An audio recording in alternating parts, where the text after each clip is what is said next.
Welcome to the Integration Station. I'm Naturally Ashley, your host, here to guide you down the rabbit hole into the world of psychoactive plants, frogs, and fungi.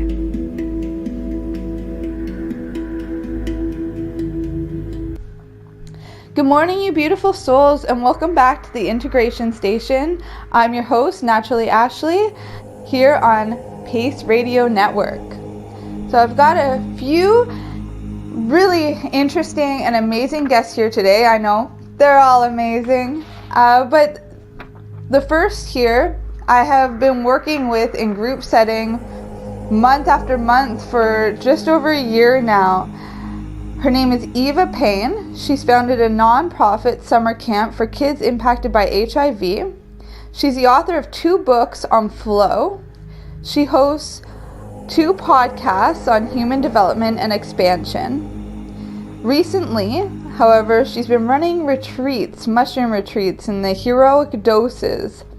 She's also a mother of 6 children and hosts a master's in leadership. So you're going to want to stay tuned because she's going to walk you through how she does retreats and what you can expect on a retreat.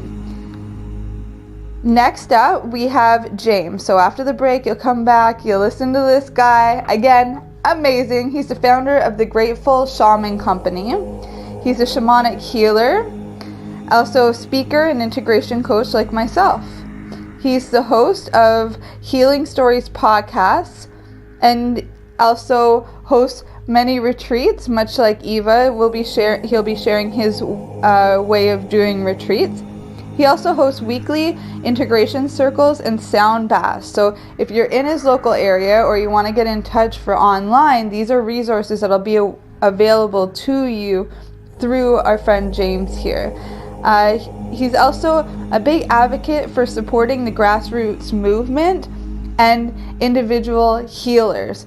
So I know many of you been here listening to Pace year after year. You've watched this with cannabis, the grassroots movement. And so this in the mushroom world is really important to us too. So you'll hear a bit about that from James today too. So without further ado, we'll just send you right to them, make the introduction. Thank you. You're listening to the Pace Radio Network, here at paceradio.net. The views expressed by the individuals during this broadcast are their own opinions, and they may not be the same as those of their group or other organizations they may be involved with. Hello, welcome you beautiful souls. I'm here with Eva. We were just talking and like never even hit record. So we're going to pick up where we left off. I just want to share first how much of a privilege it's been to connect with her for like probably a year or so now that we've known each other. And yeah, it's always a good time. She's just keeps expanding her business, and I really wanted to, I guess, use her as a vessel of inspiration for the rest of you that are just starting to launch and do these things, because what she's doing is amazing. Retreat, she runs a business like with 6 kids. 2 of them are, more independent now, but still 4 at home. I've got 1. So, I know how hard it is, and I know that there's a lot you can share here. So Eva, please give yourself a little intro, and I've got some fun questions to ask along the way to keep everything flowing. Thank you so much for having me and asking me to do this. And I hope that there's one sentence in here that someone out there needs and is like, okay, that's it. That's my aha. That's the inspiration that I need. My name is Eva Payne, and I love when people say now, what do you do? Because I just do so many things. I'm an entrepreneur at heart. And so I really have to look at the person and what do you want me to say? Because I'm a mom. I have 6 kids. I have a 22-year-old, an 18-year-old who's graduating on Thursday, 16 and 14 and twin 10-year-olds. So 1 girl, 5 boys. So I have that going on, which I want to say, Ashley, there's really very little difference between 1 to 6. It's just, if you're already making food, you just make more. If you're already picking kids up from school, you just might have to make 2 more stops, So it's already like a break in your flow of the day of whatever you're doing. So just finding the balance and making sure that there's time for your kiddos and really being present with them when you are with them. like not letting my mind think about, oh my gosh, that email I have to send or this thing I have to do. Like I really try to just set up, I shouldn't even say I really have a schedule, but I kind of have a schedule. But when I'm with them, I just really try to be with them. And I think that's the key. And really my biggest takeaway of parenting for anyone out there is let your children be who they need to be. I really feel like our kids come to us whole and with their own unique personalities. I can tell you, having so many, that they are so different, every single one of them. And you just love them. And it's almost like you get to investigate who they are. It's not about me projecting onto them what I want them to be. It's like, who are you in there? Oh, I see you're an artist. Okay, what can I provide? What opportunities can I put in front of you that might help cultivate that within you? So they're all so different, and I just love each of them where they're at. And I don't really care about grades. I don't know. That's just me. I just say, did you do your best? And they say, yep. And I go, okay, because I don't really measure their success based on, did you get all A's? I just think like, are you a good human? Are you contributing to the world in some way? Are you contributing to the home? Are you being kind to one another? And I feel like at the end of the day, whoever they will be, however they're doing this will show up in the world, like they'll figure it out. I think aren't we all trying to still figure that out for ourselves? Oh yeah. Right. So it's like, it doesn't matter. Like, just have fun, enjoy being young while you're young. That's my parenting piece. If there's any questions you have around that, but so I do that. And then when I was 21, many moons ago, I started a summer camp for kids impacted by HIV and AIDS, and I ran that for 20 years up until COVID and all of that, and hopefully getting back to that this summer, which is like a smaller session. But I have a lot of experience in running retreats and summer camps and whatnot for them, which is translated into now running women's retreats. And within this time frame, in 2015, I got divorced, and I really kept saying to my therapist, I've lost my flow. Because when I started the nonprofit, I knew nothing about starting a nonprofit. It was just my intuition felt really pulled to do this thing, and I just kept listening to it, and everything just started working out. The synchronicities just started happening, and I just kept going down that road, and it led to beautiful experiences for thousands of kids. But when you go through a hard thing or a hard challenge in your life, like a divorce for me, it really threw me off. And I thought, how do I find that flow again and that energy, and can we recreate that? And so I spent 5 years researching around flow. I've written 2 books around how to create a life in flow, whether it's the doing part of it or the being part of it. And then as I was coaching these women and like, does this work? Or my philosophy's crazy? I just saw that change was so hard and so slow. And I thought about my own change and being in therapy and going through something challenging. And that's when psychedelics just kept coming back into my world. I kept seeing it, researching it, hearing about it, just like the summer camp for HIV and AIDS. Like, I didn't know anyone impacted by it, but it just kept coming up. The signs were in front of me. And that's what was happening, particularly with psilocybin. And as I started to say okay to that and being in that space, I met people, opportunities, and it's led me to running these retreats for women. And we utilize psilocybin at the retreats. And you were always there to do the integration day. So thank you so much for being a part of that. It's so awesome. I love you and all those girls. It's been a lot of fun. And it's just so transformational. When I pull into my sister's driveway in Oregon and I unload the yoga mats and, all the stuff that I bring, I just cry because there's so much gratitude in seeing the transformation happen so quickly. I mean, it's just like night and day from getting on a discovery call with these women and just hearing the stuckness, where they're at, and then taking them through an experience that stacks various healing modalities, including psilocybin in there. Literally overnight, I see a change in them. Whether some of them it's dramatic, some of them it's like a light switch just went on, and for others, they go back home and they're less reactive. They're more thoughtful about their process, and especially if they continue through like a microdosing practice or something after, they see that like long sustaining change in their lives, and it's just so rewarding. It feels so good to do work that I'm in love with, really, and then I just feel like it's an honor to be able to do, and I just kind of keep wanting to make it better. like, how can I make it a little better? How can I streamline this process? And yeah, that's life, right? So this is the phase I'm in right now, and I'm loving it. And who knows what tomorrow will bring? I'm very much open to life and collaborations and people and stuff. But for today, I've got a retreat in a week. Here I go again, and it's just so exciting. So yeah, there's me babbling. Yeah. Oh, isn't it fun babble? And I'm happy that you bring all this to light, like the amount of transformations that can happen in an overnight. I'm curious, what are some of the other tools and modalities? Like, what are some of your other go-tos other than psilocybin at your retreats? Yeah, so I think about, the way that I started out, for most of the retreats, they come in on a Thursday. And so on that Thursday night, we do a psoas release exercise. There's a lot of trauma that we store in like that pelvic region of our bodies. So, and these are all different healing things that I did when I was going through. I went to my therapist. I'm like, can you just give me a checklist of like self-care things? She was like, there isn't one. And I said, well, I'm building one because there's gotta be, right? So I just started experimenting with all this stuff, and I went to this class. So psoas release is one of the things that we incorporate in that first night. We do a letting go ceremony where we write down something that they want to let go of, if not forever, at least for the weekend. And so they get to share that. And then we have this little wish paper that they write it on, and it goes up and burns away. So we do that. We get to know each other. There's like an opening exercises that we do. We also talk about identity and ego. And so a lot of people don't even know anything about that, right? Like that we hold on to these identities, and then going through a journey, a lot of times you lose that sense of self. And so preparing them for that.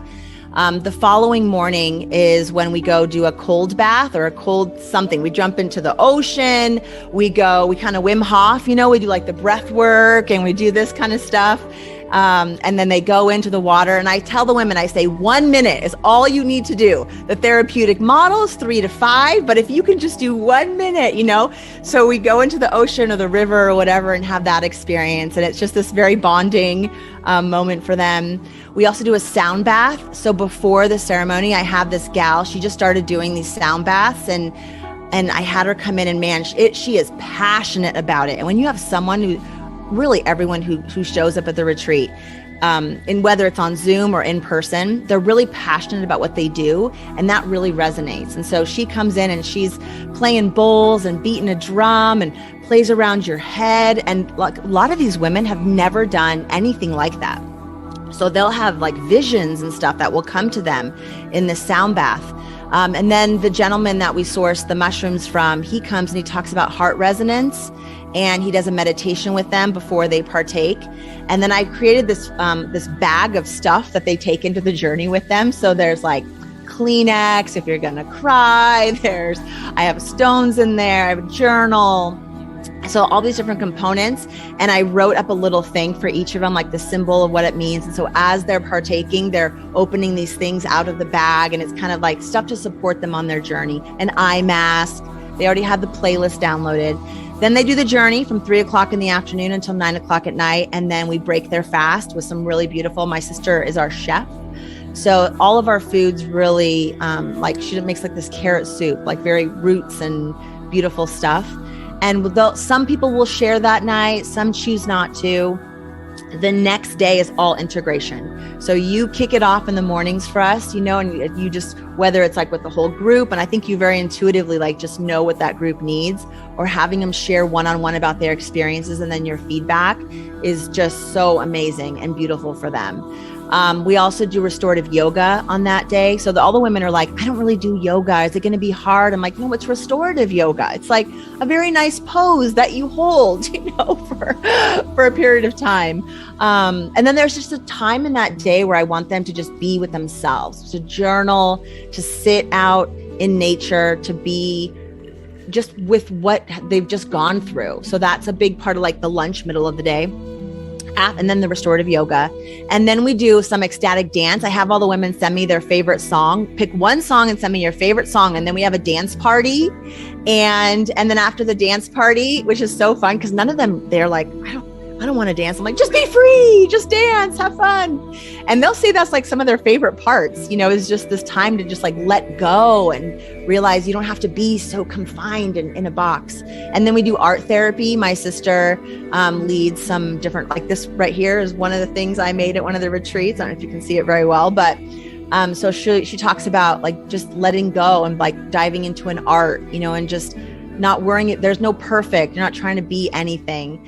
And then the following day, we do a little gratitude practice in the morning, and then that's it. So sometimes there's more things, sometimes less things, but in general, I really think about preparing the body, having the experience, and then bringing it all back in and doing that integration piece at the end. Yeah, that's beautiful. I love that it's you and your sister too. Like anything that brings family together.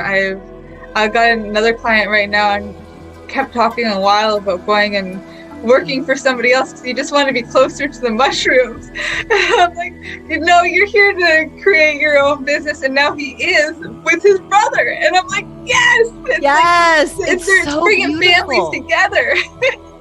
Yeah, and really, it's like she's just good at it. She loves being in the kitchen. I don't know what takes her 5 hours to make dinner, but she's in there chopping up stuff, and people say, what's the recipe? And she's like, I don't know. There's no recipe, because she's an artist. I mean, she is an artist in real life, but she's an artist in the kitchen as well. And I think when we just really tap into what we're good at and what we like and what our interests are, and we just show up wholeheartedly in those spaces, it's beautiful. I mean, the food, I'll tell you what, the carrot soup after the journey, one gal, she was eating it. She's like, is this not the best soup you have ever had? I'm thinking, I don't know, probably it's a very good soup, but you're also probably hungry. And, you know, but there's just so much love that goes into each of the people that show up. And when you just love what you do and you bring that into the world, like you can't go wrong. You know, you're going to resonate with people at the end of the day. And it's just, sometimes it's hard to figure out, like, what is that thing? What do I love? You know, but once you figure that out, then all things are possible. Yeah. Oh, all things are possible. There is nothing impossible. And you're good with words too, with your books too, I'm sure. Just, you know, I'm sure you've heard that before. Well, you know what? The books for me, so it was really, I started because I was trying to figure out this flow thing, but then also I just started with an experience. So I just talked to a gal today, and I could tell she had a lot of stuff in her life, right? There was just all these stories. And I said, have you ever thought about writing them down? And she said, yeah, kind of. But then I wrote an outline, and it just felt really like a lot. And I said, okay, let go of the outline. Just pick a moment in time. Take your shoes off, sit outside, listen to something like elevator music. I listen to water. I like the sounds of just like a river, which is some really mellow thing in the background. I have a little prayer in my heart that's just like, all right, universe, grandma, whoever's out there, like, what do I need to get out that might be helpful for someone else? And then I take a few deep breaths and I just start typing, and I don't hold back. So I don't care about grammar. I don't care about the structure. It's really just, I open a Google Doc so I can go in and change it or add it anytime I work in Google Docs. And I just let myself be free, and I just let it just flow out. And I wrote, actually both those books I wrote in less than a month.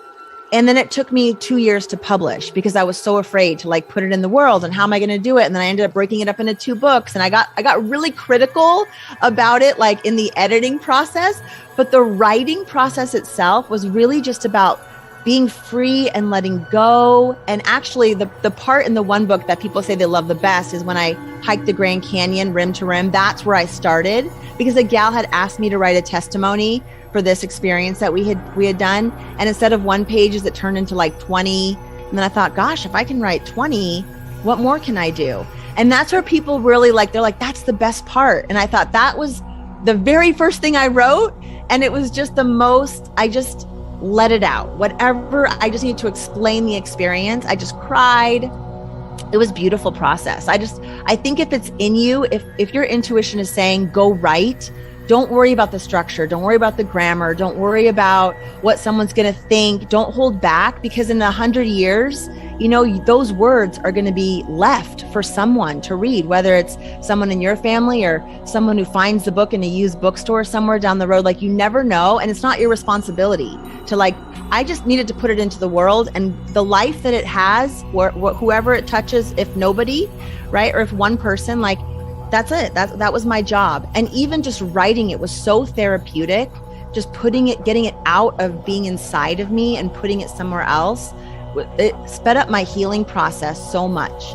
So if anyone out there feels inclined to write, just do it. Open a Google Doc, set yourself up, you know, so you can just have a moment, breathe, hold some gratitude, and go, okay, universe, okay, creativity, let's go. This is half you, half me. And you just start typing and see what comes out. Yeah, I love that. Who was it? Cameron something, the Artist's Way girl. Yeah. With the morning pages, just getting it out, you know. You have to do that release. It's like an emotional colonic, and you can do it at the gym or something like that. But some people are meant to write. No, I didn't even know that I was a writer myself. I was more artistic.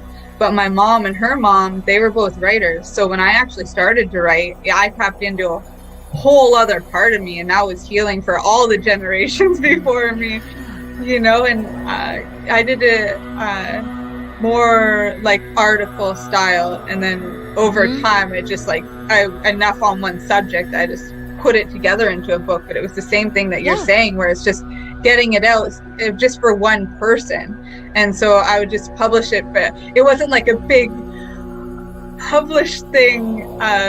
For me, it was because it was all in small little pieces, you know. It was just all this, like, just a little article, just one thought, just getting that out. So it was over time was a compound effect. But you know, it's so easy to put out in the world nowadays, right? Like, if you want to put something in, like, you just self-publishing is really a pretty easy process. Although I will say, Ashley, one of the things you talk about at the retreats, and I've heard you say several times, is to write things and then burn it. Yeah. Which I feel like, I have to hold on. But I remember you saying, like, why are you holding on to all those journals? Like, it's okay, let stuff go. Yeah, it's about giving it a purpose, though, right? Like, you gave your experience a purpose. You gave all those words that you wrote down a purpose. And while I do definitely recommend burning rituals a lot and very often, when we're writing stuff down, it needs a purpose. So if you're just writing it down and then putting it on a shelf, or, you know, leaving it in Google Docs, you know, you don't there is no virtual dust, but, you know, it gets, you know, a whole bunch of other stuff pile on top of it, and it never gets touched again. You have to give it a purpose. So you turn it into something else. And sometimes that's turning it into smoke and ash. Yeah. But, you know, sometimes it's going through it and reading and deciding this needs to go to trash, and this is a great idea that I should build on, and this is going to go into a book. Yeah, I love that.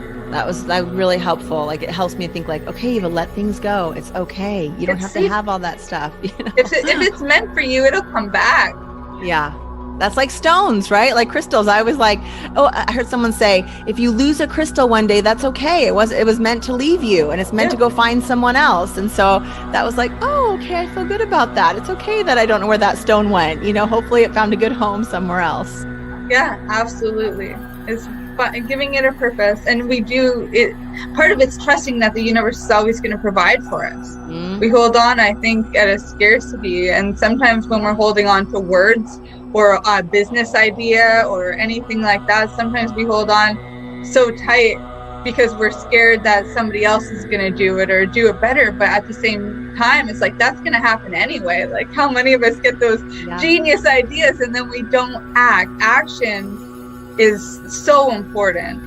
Yeah. And I think when something wants to be created, it's just looking for open vessels. I mean, there have been inventions that have happened at the same time in totally random parts of the world, right? It's like, it's out there in the ether. So if you don't do it, someone else will. It's not going, oh, darn, it's never going to come to fruition because Eva didn't take action, right? Like, that's just going to find someone else like to do it. So why not let it be you? And I love what you said about not holding on you. I think about that with these retreats where I've got like that one spot left, or like, who's that person going to be?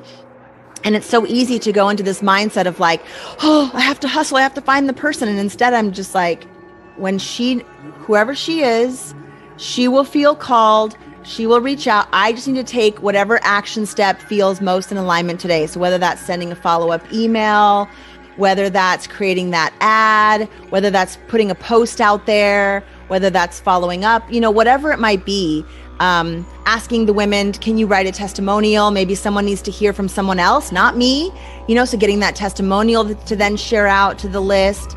And then it just happens. Like during that full moon, I had 2 open spots, and I'm like, okay, moon, who the people gonna be? Like, I'm ready for this group to come together. And sure enough, 2 women came in like just such synchronistic, beautiful timing. And I just go, okay, I just need to trust the process. I'm showing up how I need to show up. I'm doing work that is meaningful, that feels very much in alignment with my soul. And I just need to not hold so tightly, like just be open collaboration. If you were to do a retreat, it's going to look very different than me. Even if I gave you all my tools, you're still going to execute differently. So I do not feel like competition is necessarily like even a real thing. I'm all about open collaboration and sharing, because we show up differently, and that's beautiful. Yeah, and thank you so much for your amazing advice here. I think there's a lot people are going to take out of today. For now, we'll say bye. I'll link all your info in the description, so anyone who wants to contact Eva, look her up. It's worth it. Bye. Love for you, now. Ashley. Thank Love you, everyone. Bye for now. We are people advocating cannabis education here at paceradio.net.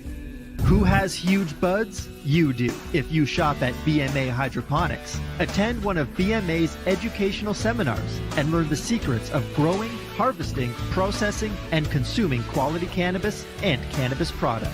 Learn how to make better extracts, edibles, and medicinal creams at prices you can afford. Visit BMA Hydroponics at 404 Maitland Drive, Belleville, or call 613-967-9888. The only way to go. Enjoy the buzz of legalization with Campbellford Lifestyle Shop. From lights to plant nutrients, books, consumption accessories, and more, we've got all your basics to grow or consume cannabis. Visit our info center or take a look at our piercing services and body jewelry, now available in-store through Campbellford Lifestyle Shop, 17 Bridge Street West, Campbellford. PACE Radio is the People Advocating Cannabis Education Radio Network.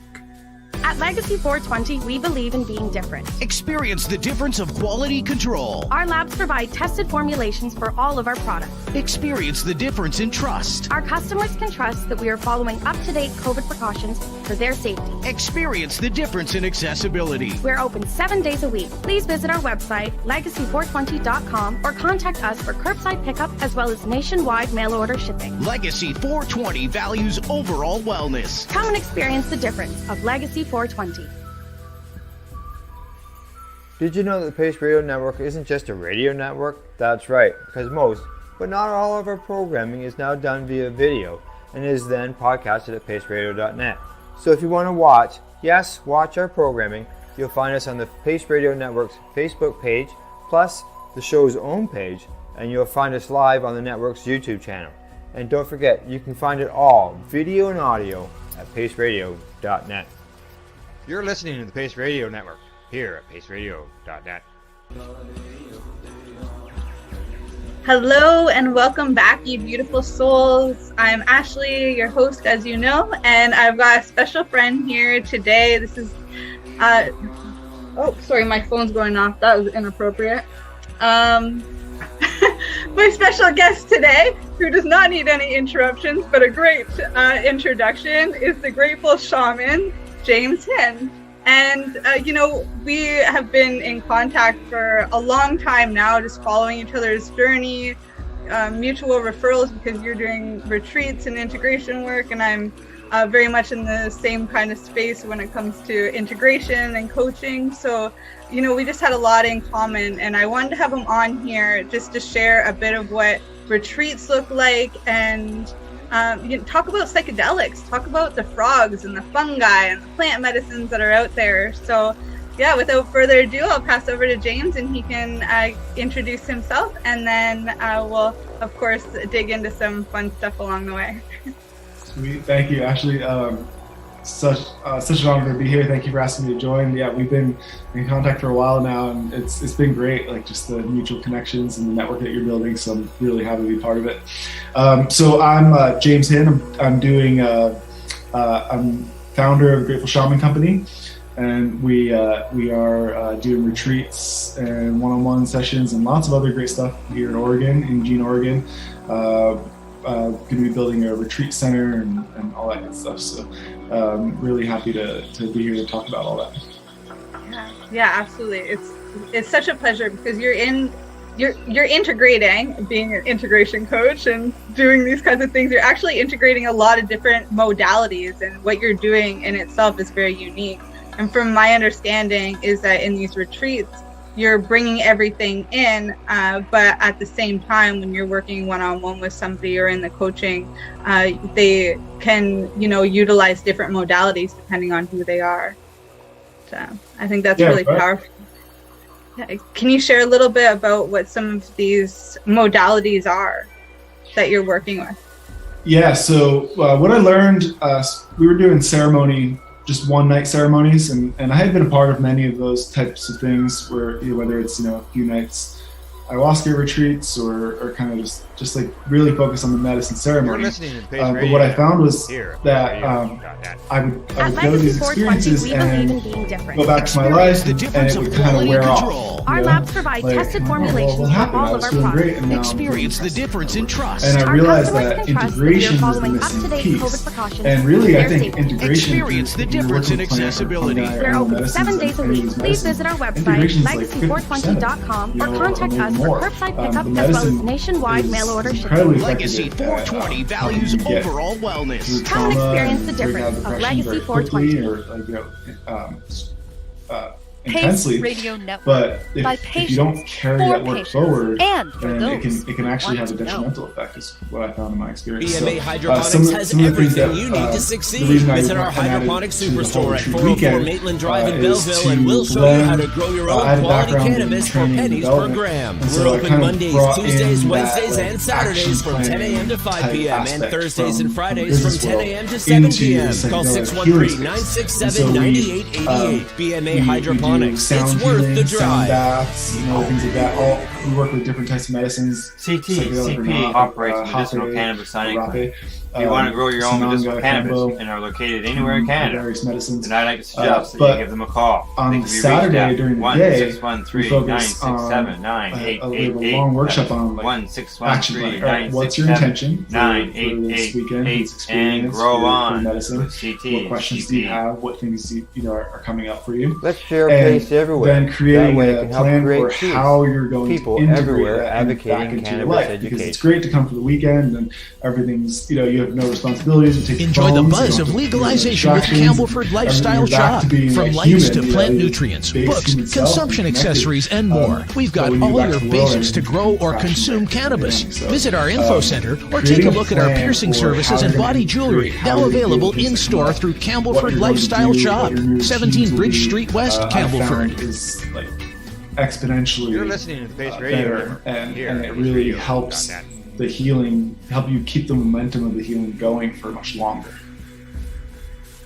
Yeah, absolutely. I published a book earlier this year, Rebirth, that talked a bit about the integration process, because I noticed the same thing in my own journey and just working with clients. It was like they'll go to retreats, even like business retreats, people who would do like Tony Robbins or anything. It's the same thing, psychedelics or, any of those other types of events or workshops or boot camps that you go to. Once you get back, it's like, okay, now what? You leave prison, now what? You leave the military, now what? It's like there's the integration piece is so important, and I really related it back to birth, and that, you know, it's a choice to work with psychedelics. That's a rebirth process, but still the same thing. You know, everybody puts a lot of stock in the experience that lasts 6 hours, with ayahuasca obviously longer, but you know, mushrooms 6 hours. And birth is the same thing. It's, the generalized labor is 6 hours, and there's so much stock put into that. But what about the years of breastfeeding and the years of, you know, raising that child? We got to rebirth ourselves too. And that means re-raising ourselves, re-parenting, relearning. You know, it's so much work. I really love that you've brought this aspect in, that you're one of the people talking about it, because not so many people are. It's becoming more normalized. You know, people are seeing the benefits of it. But, you know, you're doing retreats and really including this. And I think that's pretty rare these days. I'm happy to see that you're really doing that. I want to hear a little bit more about shamanic healing. Like, what's this journey been like for you, and how is it that you're working it into the retreats as well? Yeah, for sure. And to touch on one thing you said previously, I heard someone who I respect greatly talking about ceremonies and integration, and they said, you know, there's just no money in integration. And that's like a big part of why it's not part, you know, it's great to have, there's Alan's. It's great to have a huge ceremony and make money off of it, but then, like, you know, the integration afterwards, it can really, you know, it's not a lot of people can afford to pay a therapist or integration coach with, you know, or whatever. So I think creating community, right? It's like last night we had an integration group. There's 14 people there, 15 including me. And so having that community support is so important, and that's how we evolved. Almost all of our history, we were in shamanic communities that support each other with birth. You know, like the birth mother would, you know, have the baby and then needed rest. So there would be other women in the community that would breastfeed the baby, right? Because they would help. It would have a whole community. It takes a village, right? And so that's going into the shamanic aspect of it. That's what I found is like maybe the missing piece, is that shamanic community. And so when I was way back in undergrad, I was taking a medical anthropology class, and I was, of course, right when we start, he just wants to keep jumping on. But I was in a medical anthropology class, and I was like militant Richard Dawkins, militant atheist. Like, I didn't want to hear anything about spirituality or religion, right? And this woman walks in. She was a shaman. And before she became a shaman, or before she knew she was a shaman, she was an astrophysicist. And I was like, oh, okay, you know, really cool. I'll listen to you, you know. Yeah. And so she said that, you know, she realized that she needed that training in this life to be able to like buy into the shamanic state of consciousness and the healing modalities, etc. And so that really had a huge impact on me. And I went and saw her, and I had a session with her, and it profoundly affected me. And it wasn't for a few years until I actually started practicing. But once I started practicing the shamanic journey work, I realized, like, you know, that's some of the most powerful experiences that I've had, you know, with no medicine at all. And many cultures around the world use the drum or the rattle to go into that altered state of consciousness. And it was actually like minority were using psychedelics. And so that really piqued my interest too. I was like, how can you get into like altered state of consciousness with just a drum? And I started studying Michael Harner's work, you know, The Way of the Shaman, and then watching, you know, some YouTube videos with him. And the way I've integrated it is every one-on-one session I do, we start with shamanic journey. And so we'll do, you know, we'll open up the 4 directions, and we'll do, you know, the different sage and herbs and things. We'll do a little breath work, and then I'll go into the shamanic state of consciousness and bring back whatever message, whatever intention that we need for the session. And I found that in the sessions that I do that, at first I wasn't doing it because I was like, oh, well, they're just interested in mushrooms. They're not like buying into the shamanic side. But once I started integrating together, it would give us like a really great, you know, intention and like path for the session. to unfold. And it would, we do spirit animal retrievals and soul retrievals and things like that. And so blending the shamanic work with the psilocybin or with whatever medicine we're using, I think is really important, because we can't ignore the energetic side of that. We can't ignore the deep shamanic history of these medicines being used and shamanism as a healing modality.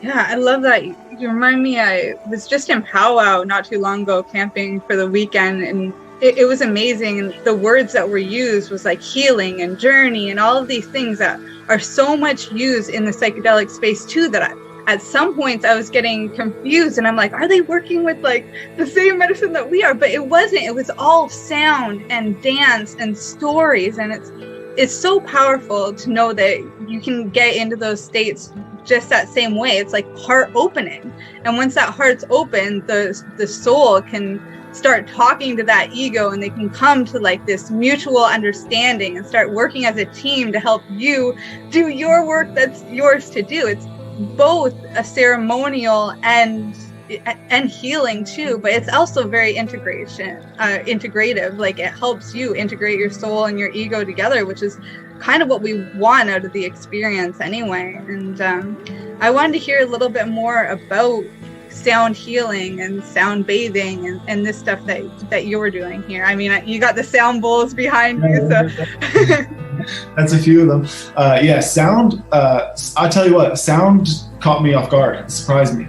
So I, in my ventures moving up to Oregon from California, on my way up, I hit a sound bath in Joshua Tree, right outside Joshua Tree, and I walked in the room and laid down and talked to the facilitator, and he played an hour sound bath, and I was like having, I had done plenty of psychedelics at that point, and other shamanic work and journey work and meditation, and there was something about like the way that the sounds affected my thoughts and what I was experiencing that just struck me in such a profound way. And so I asked him, I was like, hey, how did you learn this? And he's like, oh, I just bought bowls and started playing.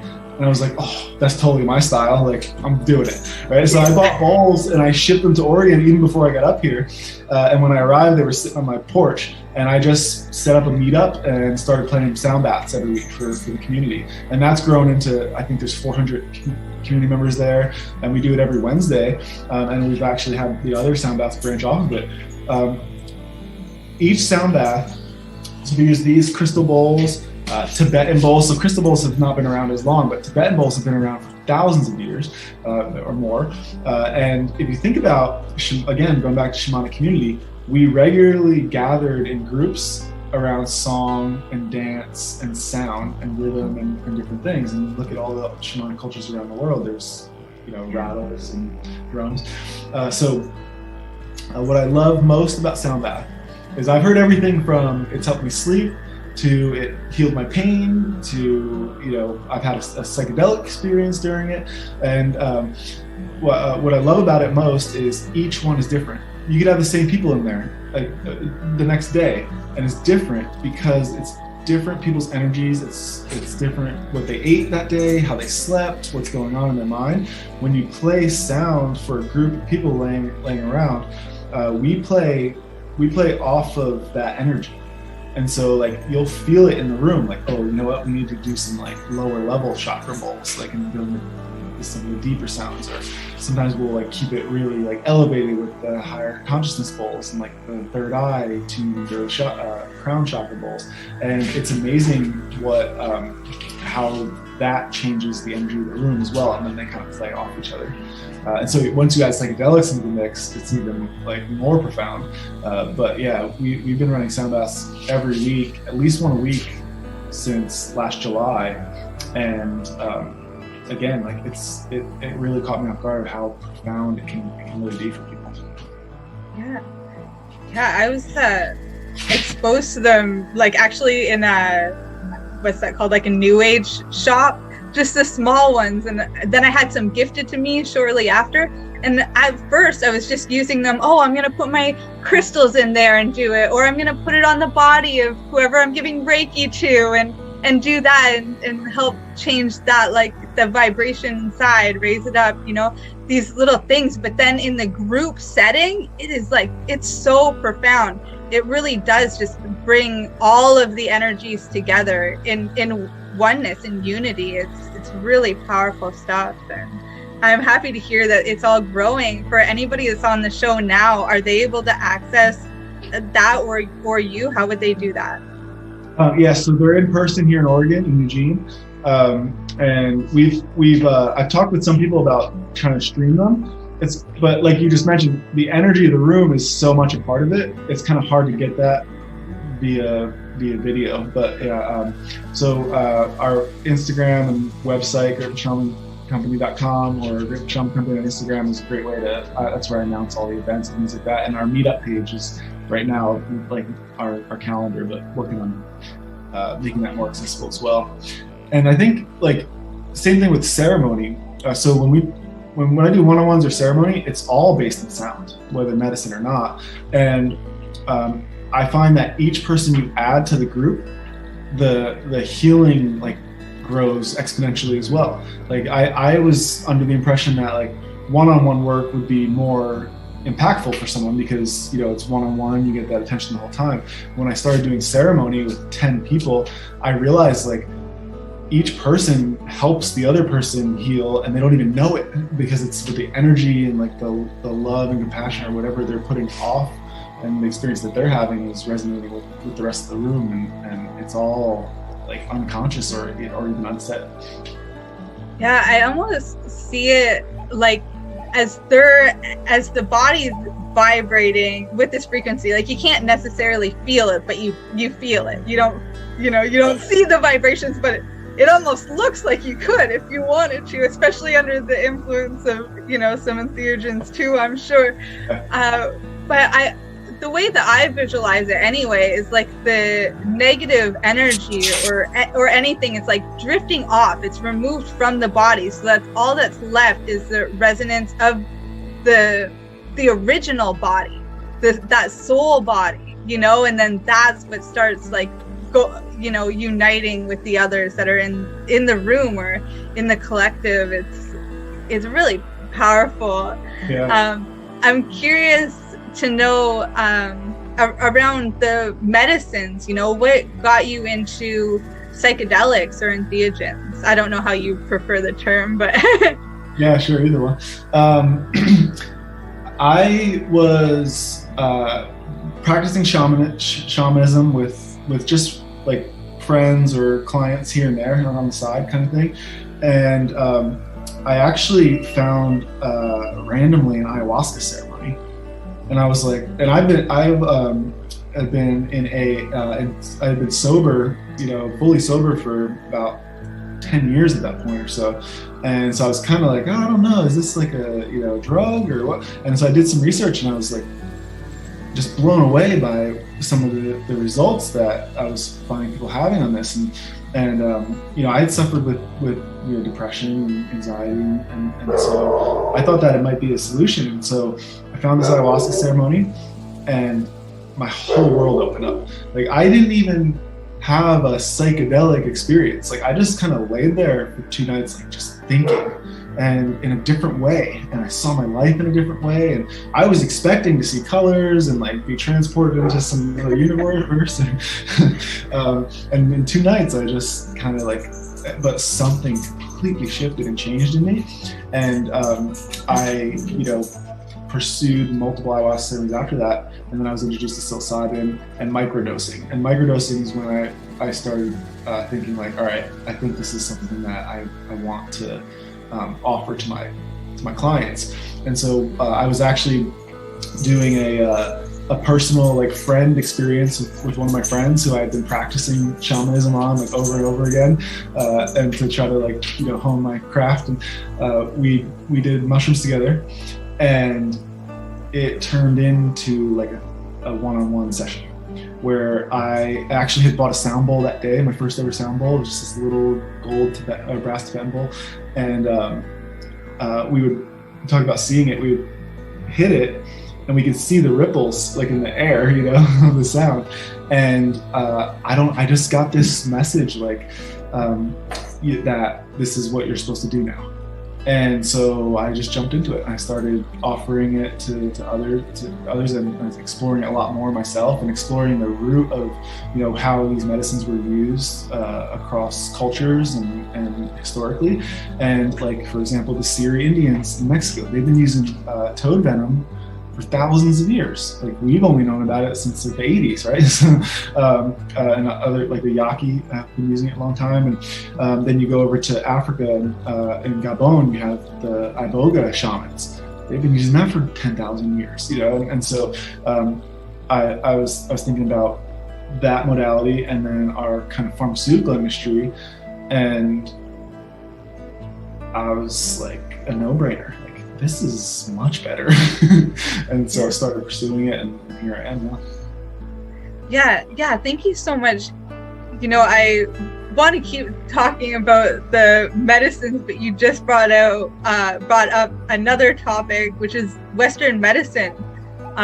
What is your take on that? Because I know, you know, you're very much about the grassroots healing, about like, you know, looking into these old ways of doing things. So what's your take on Western medicine, and, you know, where it's got into, or where it is now? Yeah, and it's a good topic to talk about, with Oregon passing Measure 109, which is the legalization of medical psilocybin, right, for medical use, and it's being rolled out in the Western medical model. And, you know, my thoughts on the Western medical approach is that we've become so it's so profit driven. So let's look at the priorities of Western medical, right? The first one is profit. It has to be. We have pharmaceutical reps that are coming and, you know, incentivizing doctors to use their medications. We have non-medical professionals managing doctors, you know, on their time spent with patients, right? What's the major complaint about going to the doctor? You feel like you can't even like talk before they're like, all right, we're done. Here's your medicine. Yep, 8 to 10 minutes. 8 to 10 minutes. Enough time to write a prescription. Right, and I remember seeing a psychiatrist as a younger person, and like, it would be like 10 minutes, and they're just like, how are you feeling? Is it making you sick? Or are you having side effects? Yeah, okay, we'll just add this, or we'll do this. Okay, bye. I didn't even know the doctor's name. I don't even think they knew my name if you asked them. And so after doing this work for a while, the traditional, ancient way, I realized, like, yeah, it's a 6-hour session, but man, if I do a one-on-one with you, we're spending 10, 20 hours together. I mean, I'm talking to you on the phone, we're talking about preparation, we're spending time during, we're spending time after. I need to intimately know you to help you. Like, how could I not? And so we've gotten to the point where, here's what I see with psychedelics. So we have ketamine is a good example, psilocybin, etc. I see it all the time. Yeah, I'm doing my ketamine infusions, but you know, I had depression relief for 2 weeks, but now it's gone. Or like, I'm taking these microdoses, it's not helping. Then my first question is always, well, what else are you doing? Because we've gotten so conditioned to think that we just need to take a pill and it's going to make everything better, which I don't even understand why, because that's not even how like SSRIs have been working. Like, they don't work, right? Like they're great for their side effect list is bigger than what you're probably going into the doctor for.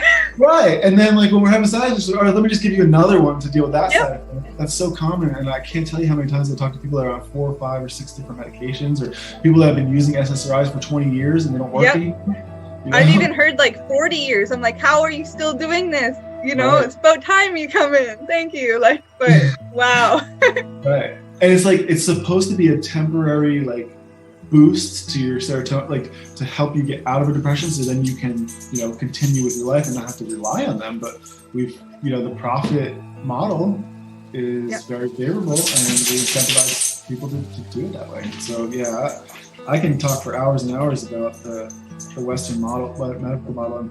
And my thoughts on the way we're rolling it out in Oregon is, hey, I look at the advisory board. How many shamans? How many medical? How many psilocybin practitioners? How many people that have actually been working with these medicines for years are on that board? Just I didn't find one. So They were all booted out by Rockefeller, like back in the day. Anybody of color, any women, just gone. You had to be in a white lab coat and, have that kind of training from the pharmaceutical industry.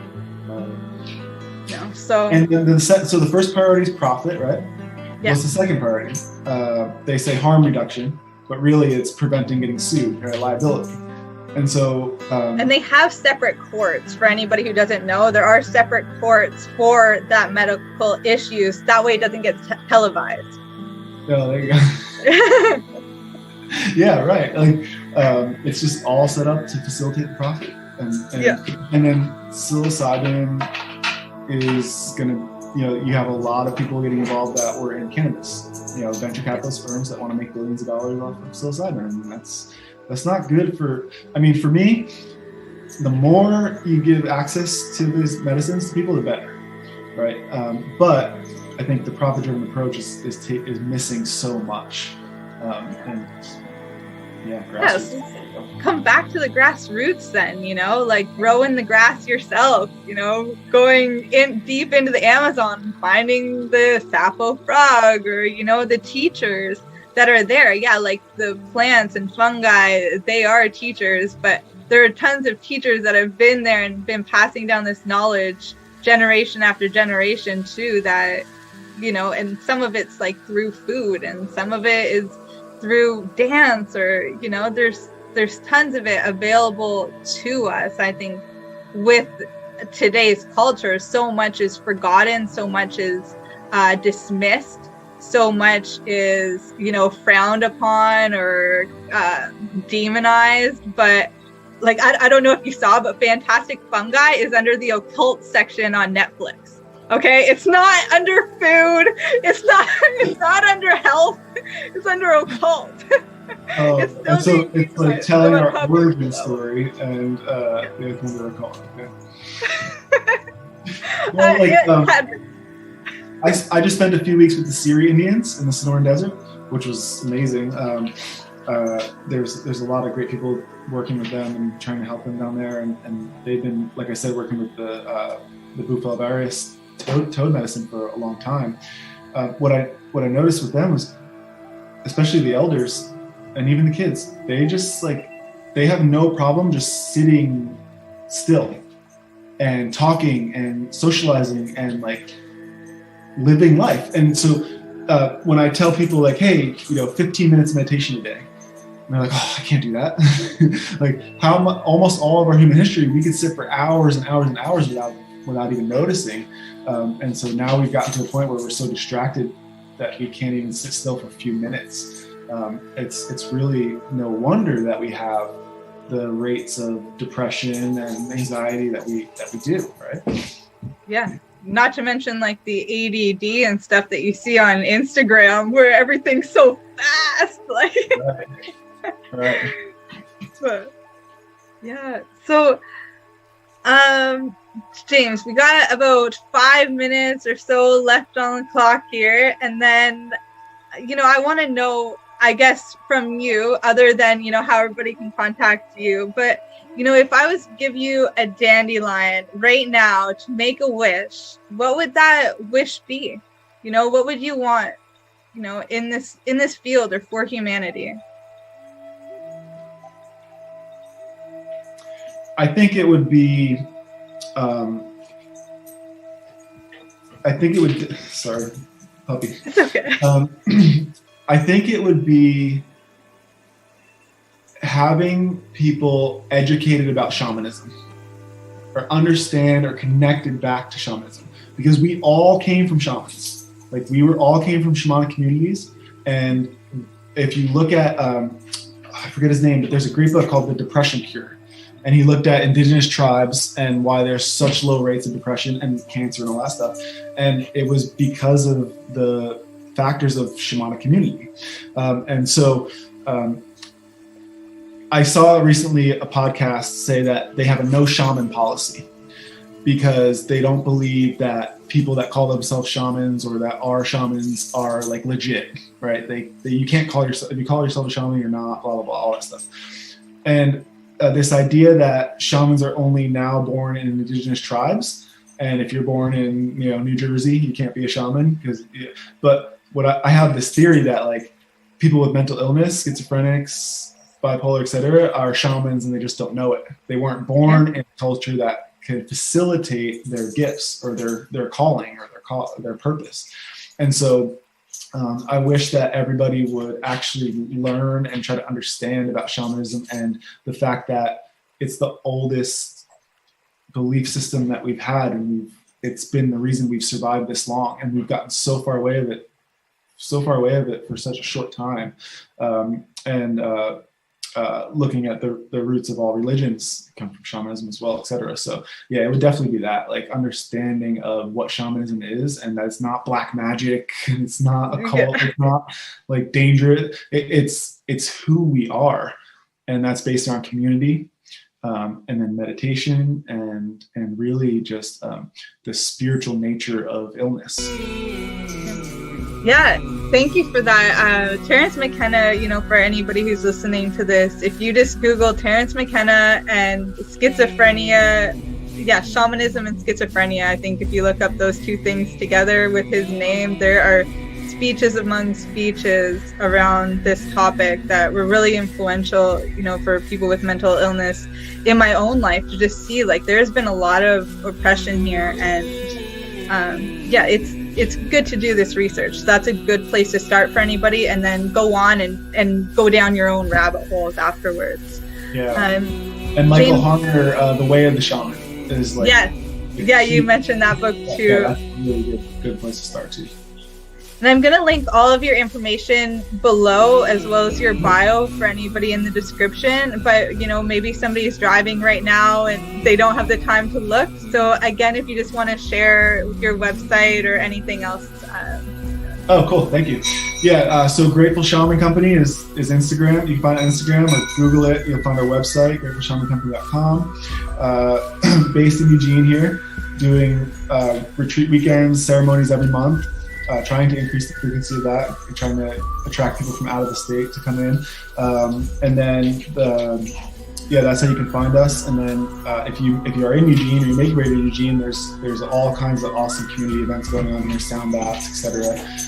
And so, if you're interested, we could. I also do like virtual sessions with Shamanic Journey and integration support, etc. And so, Grateful Shaman Company. Google that, and then you'll find us. Yeah, thank you so much, James. It's such a pleasure. We'll have to do this again, because I'm sure, like, in all of these topics, we could talk a lot longer. So I really appreciate this and your time today, and seeing your puppy too. Like, mine's passed out because we did a walk, but normally she's doing the same thing. So I totally get it. I tried to walk outside, somehow we got it. So. Yeah, it was so nice to see her though. Like, the energy is amazing. So thank you, both of you, for your time today. We'll talk soon. Okay, Bye. Talk to you soon. Bye.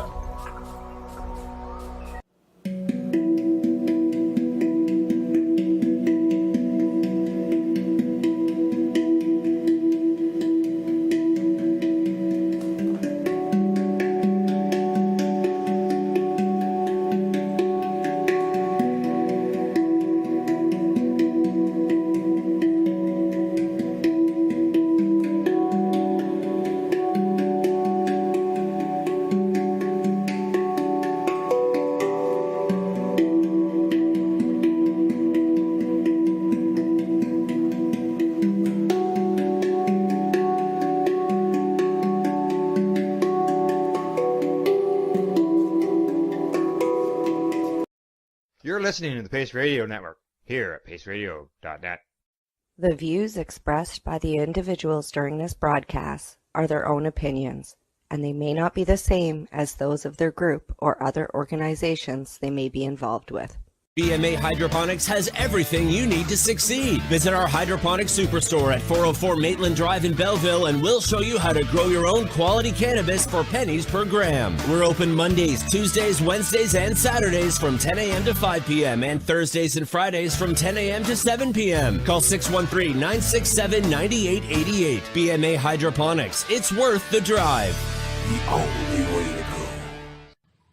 At Legacy 420, we believe in being different. Experience the difference of quality control. Our labs provide tested formulations for all of our products. Experience the difference in trust. Our customers can trust that we are following up-to-date COVID precautions for their safety. Experience the difference in accessibility. We're open 7 days a week. Please visit our website, legacy420.com, or contact us for curbside pickup as well as nationwide mail order shipping. Legacy 420 values overall wellness. Come and experience the difference of Legacy 420. Did you know that the Pace Radio Network isn't just a radio network? That's right, because most, but not all of our programming is now done via video and is then podcasted at paceradio.net. So if you want to watch, yes, watch our programming, you'll find us on the Pace Radio Network's Facebook page, plus the show's own page, and you'll find us live on the network's YouTube channel. And don't forget, you can find it all, video and audio, at paceradio.net. Enjoy the buzz of legalization with Campbellford Lifestyle Shop. From lights to plant nutrients, books, consumption accessories, and more, we've got all your basics to grow or consume cannabis. Visit our info center or take a look at our piercing services and body jewelry, now available in-store through Campbellford Lifestyle Shop, 17 Bridge Street West, Campbellford. You're listening to the Pace Radio Network, here at paceradio.net.